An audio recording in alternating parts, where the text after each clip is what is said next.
What's going on, everybody?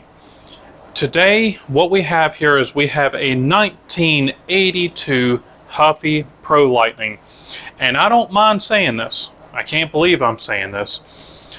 I love this Huffy. I know, blows your mind, uh, but this is a really cool bike. We ended up finding this on the way to visit family, and we were driving to see them, and I saw this flea market, and we decided to stop off at this flea market. In fact, check this out. And of course, the one time I don't bring in my camera to the flea market, I end up picking up a pretty cool bike. I can't believe I'm excited to buy a Huffy, but I picked up a Huffy Pro Lightning. It's actually in there in the back with all the junk. It's got some Araya rims on there. Actually looks really cool for a Huffy. I'll show it to you in a little bit.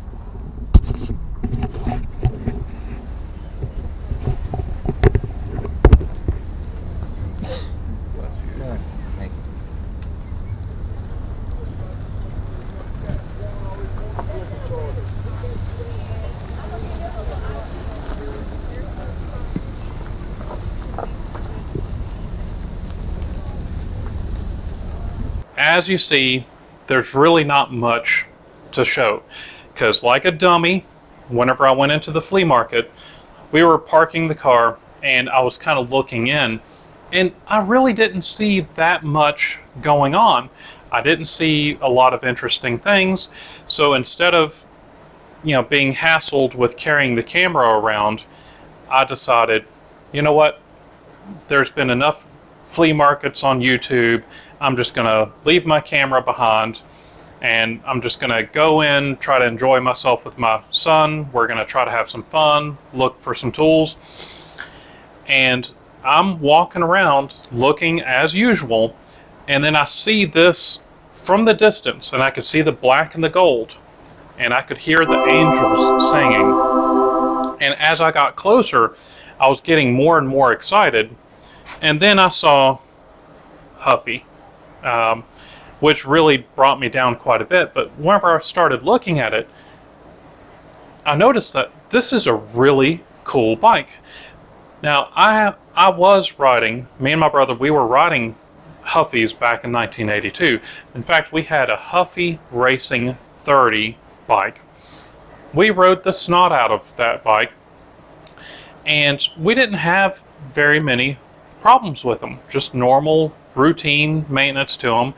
And our friends were several miles down the road, and we would ride them to friends and ride them all around. Now, we didn't jump them, we didn't race them, and that's the reason why we didn't have very many problems with them. Later on, whenever I started working in a bike shop, I used to get those Huffy bikes in all the time, where the dropouts would actually pull away from the frame, because those bikes, they would get the dropouts and they would actually attach them to the seat stay and the chain stay by simply clamping the tube and put a small spot weld on it, and that's not very strong.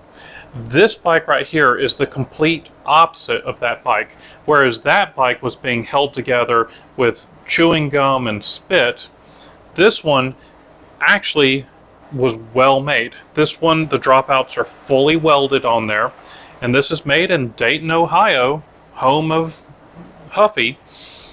And the longer I was looking at this bike, the more I was noticing that was really cool. Now, the first thing I noticed were the wheels, and my first thought was, I wonder if I can get this bike cheap, because these wheels are amazing. I'm going to take these wheels off and I'm going to put them on a really nice bike. And again, the longer I looked at it, the more I noticed that this is a well-built Huffy, and that's not what I'm used to. Now, there are some people that are going to think that I'm picking on Huffy.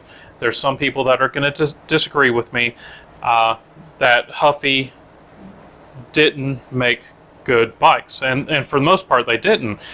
A lot of people will remember back in the 70s, if you're, my generation, and Huffy had a racing team.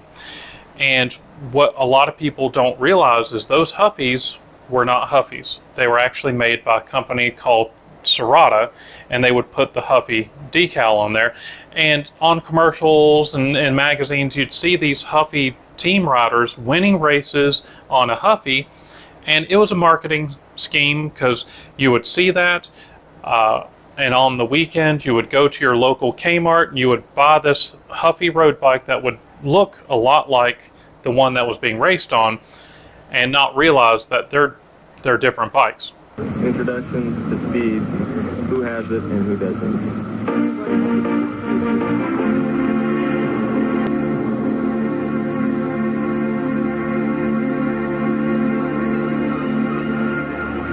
That turn, don't go the outside, so make sure you stay the inside. It's a small island in this turn right here. Right here. Okay. The Americans check the course before the start of the critical team time trial. This is a race where all 9 men ride together and share a common time at the finish. Weakness cannot be hidden. The faster riders will lose time if the slower ones cannot keep up. And also in the 90s, Huffy, I think it was the 90s, but Huffy, I'm pretty sure, actually had some bikes made by Lightspeed, which is a titanium bike, and those bikes were amazing. They weren't Huffies. Now, Huffy did actually make some really high-end bikes.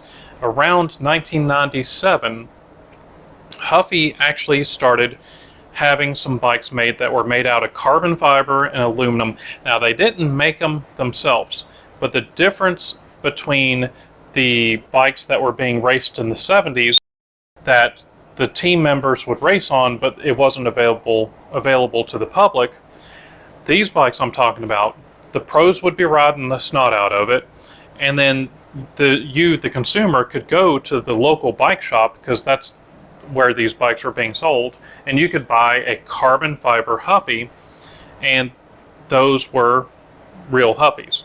And one of my buddies or co-workers, he actually raced and rode for Huffy, and we used to pick on him. We used to give him the hardest time because he'd be riding this Huffy. Now the thing is, Ryan, amazing rider, he rode the snot out of that Huffy, but we still picked on him. And the funny thing is, the rep would come in and be talking to Ryan, and I talked to the rep one time, and I told him that the name really wasn't working. It wasn't going to do too well, and because who wants to buy a Huffy for $1,000?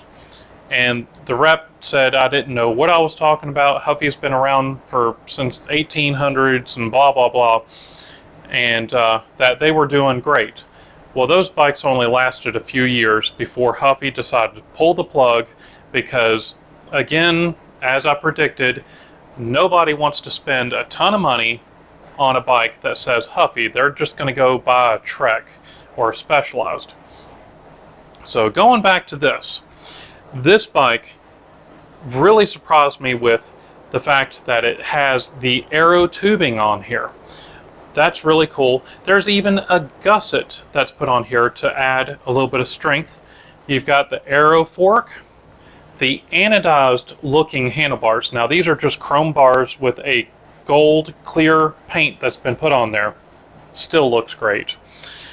You've got some die-comp or Shimano look-alike brakes that are, again, gold anodized looking. They're just chrome brakes with that clear paint that's been put on there.